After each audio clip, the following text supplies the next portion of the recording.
Hey guys, today we're going to be reviewing the 6.5 Creedmoor TC Compass deer and elk hunting rifle. This is starting to be a very well-known rifle because the TC Compass is rebate. When I bought this rifle, I paid $300 for it, and then I did the mail-in rebate and I got $75 back.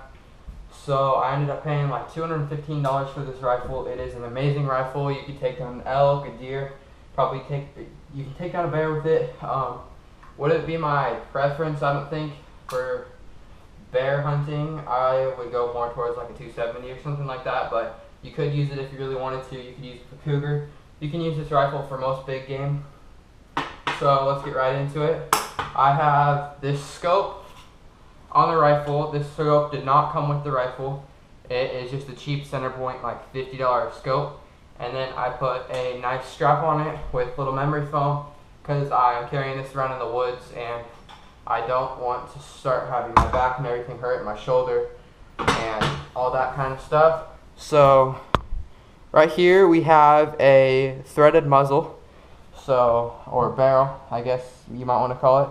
So you take the little cover off, you can screw it straight off, and you can put a suppressor or any type of muzzle brake or anything like that. So this screws right off and it'll go right back on just as easy, but then your barrel is threaded and you can add attachments to the end of your barrel if you would like to. So we also have a very nice buttstock.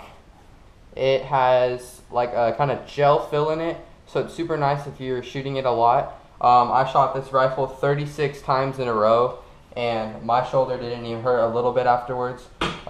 One, because this rifle does not kick a lot. It is a great beginner rifle. And two, because that really does help having some kind of nice pad or something behind you while you're shooting.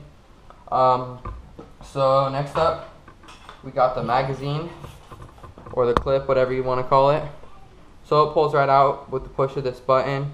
It's a decent magazine. I mean, it's obviously a cheap plastic, and it's not my favorite, but it'll do.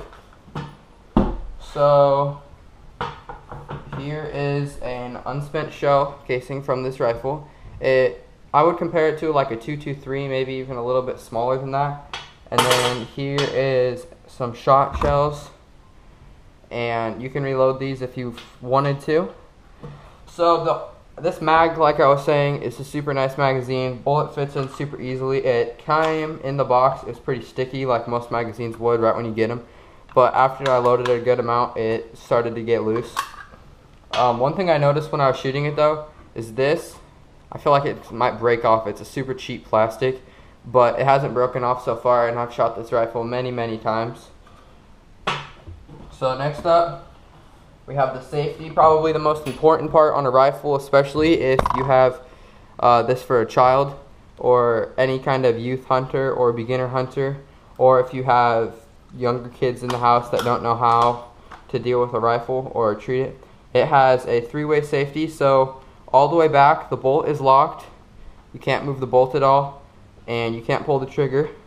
Then in the middle, bolt will come undone, but the trigger is locked, and then all the way forward the bolt will come undone, but the trigger is locked, or trigger is also unlocked, my bad. Okay, so let's put that back into safety, and then we will start to talk about the bolt in general. Okay, just the full bolt, not the safety. So like most rifles, it has the button right here to release the bolt and pull it out. So let's get that bolt out and I'll show you guys it. So here's the bolt itself. Decent bolt for a rifle like this. I really like it. It slides super smooth. The only problem is you have to make sure that when you put it back in, you're going in straight, because it'll get stuck up along the edges and it won't go in as easy. And when you're pulling it out, if you go at an angle, it won't go in. So you got to make sure you're going straight. So it's not like something that you can keep shooting super fast. You're going to have to take your time to pull the bolt in and out. So that's one flaw about this rifle, and then the magazine as well. But so far I really like this rifle. And then another thing I wanted to talk about is right here on the barrel. underneath it where the stock is, there's a little gap and it's kind of loose, which hasn't become a problem yet. I don't know if it'll become a problem in the future or not, but we'll see. And then for the full stock itself, it's a full matte black stock for the rifle that I got, for the style that I got, I mean. You can also get the TC Compass ones in woods with a wood stock, but those are a little bit more expensive, not ideal if you are on a big budget or anything. But it's a nice plastic. It can be tossed around. I mean, it's not a gun. You have to be super worried about scratching it. It doesn't scratch easily. Dirt will wipe right off of it with a towel. And also the trigger, obviously, is full metal, super nice. It's not any fancy trigger or anything. And then you can see right inside where your mag goes. So that's about all for this rifle. Overall, this is a super nice rifle, great beginning gun, great budget rifle. You can toss a $50 scope on it and a $10 strap. All of this came from Bi-Mart. I didn't buy anything else separate. And I also got a stand to put the rifle on for when I'm sighting it in. But other than that, that's all you really need, and you have a complete beginner rifle setup for basically $300. And I think that's about all for today. Let me know if you guys want to see a shooting video and how this rifle works in action. Thanks.